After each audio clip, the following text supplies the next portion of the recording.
Hello बच्चों, let's read the question. The question is a long solenoid S has n turns per meter with diameter A. At the center of this coil, we place a smaller coil of n turns and diameter B, where B is less than A. If the current in the solenoid increase linearly with time, what is the induced EMF appearing in the smaller coil?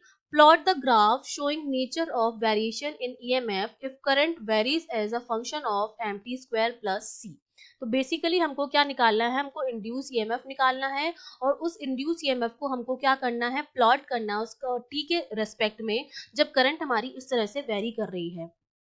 तो जो data हमें दिया जा रहा है उसके हिसाब से सोलेनॉइड में जो मैग्नेटिक फील्ड होगा वो हमारा किस तरह से दिया जाता है, B equals to mu naught N आई।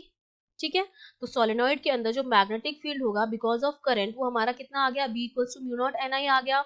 तो इस मैग्नेटिक फील्ड की वजह से जो मैग्नेटिक फ्लक्स होगा स्मॉलर कॉइल से लिंक्ड, वो मैग्नेटिक फ्लक्स फाई जो होगा वो होता है एन बी ए के बराबर, जहां पर एन जो है नंबर ऑफ टर्न्स है छोटी वाली उसमें। इस मैग्नेटिक फील्ड की वजह से स्मॉल कॉइल पर क्या होगा, फ्लक्स होगा, लिंक्ड फ्लक्स होगा जो कि एन बी ए के बराबर होगा, जहां पर ए जो है वो एरिया ऑफ स्मॉलर कॉइल है जो कितना हो जाएगा, पाई बी स्क्वायर हो जाएगा। ठीक है, तो ये जो फाई की वैल्यू आ जाएगी वो कितनी आ जाएगी, एन, और बी की वैल्यू कितनी थी, म्यू नॉट एन आई, और ए मेरा कितना हो जाएगा, पाई बी स्क्वायर के बराबर हो जाएगा। तो ये मेरी फाई की वैल्यू आ गई। तो अब मैं ईएमएफ इजीली निकाल सकती हूँ क्योंकि मुझे पता है कि जो मेरा ईएमएफ होता है ई इंड्यूस ईएमएफ वो होता है minus d phi upon d t के बराबर। तो ये मेरा कितना हो जाएगा, minus d upon d t, और फाई की वैल्यू हम निकाल चुके हैं, capital N mu naught N I pi B square. तो यहाँ पर सारी चीजें कांस्टेंट है, सिर्फ आई कांस्टेंट नहीं है, तो ये हो जाएगा minus N mu naught N pi B square d I upon d t. ये मेरे पास आ गई ईएमएफ की वैल्यू। ठीक है, इसको अगर मैं लिखना चाहूँ तो ये मेरे पास आ गया है वैल्यूज की। अब हमें दिया जा रहा है कि जो हमारी करंट है वो किस तरह से वेरी कर रही है। करंट हमारी वेरी कर रही है I equals to M t square plus c के हिसाब से।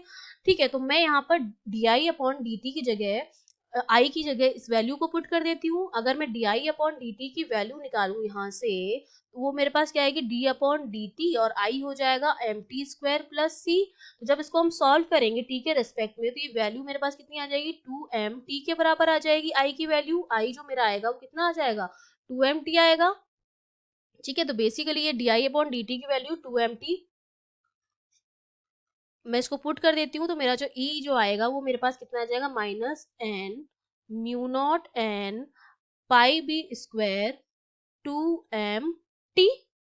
ये मेरे पास इक्वेशन आ गई है। ठीक है, फर्स्ट इक्वेशन है मेरे पास। अब अगर आप इस इक्वेशन को देखेंगे तो पहली बात तो हमको ईएमएफ कैलकुलेट करना था, वो हमने कैलकुलेट कर दिया है। ये हमारा ईएमएफ आ गया है जो मैंने कैलकुलेट कर दिया है। अब मैं इस इक्वेशन को अगर देखूं तो ई और टी जो है बेसिकली आपस में एक दूसरे के क्या है, प्रपोर्शनल आ रहे हैं। तो जो ग्राफ बनेगा, ईटी ग्राफ जो बनेगा, अगर मैं कर्व ड्रॉ करूं, ठीक है, एक एक्सिस पे मैंने टाइम ले लिया है और इस एक्सिस पे मैंने मैग्नीट्यूड ले लिया है ई का। ठीक है, तो जो ग्राफ बनेगा वो क्या बनेगा, लीनियर बनेगा और फंक्शन ऑफ टी होगा। तो ग्राफ जो बनेगा बेसिकली हमारा वो कुछ इस तरह से बनेगा। ठीक है, ये आपकी एक्सिस है और ये टाइम के प्रोपोर्शनल है, तो ये जो ग्राफ बनेगा वो इस तरह से बनेगा, लीनियर ग्राफ बनेगा ये हमारे पास, linear graph.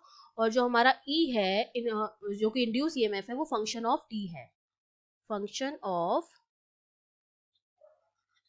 T. Okay, I hope you understood well, all the best.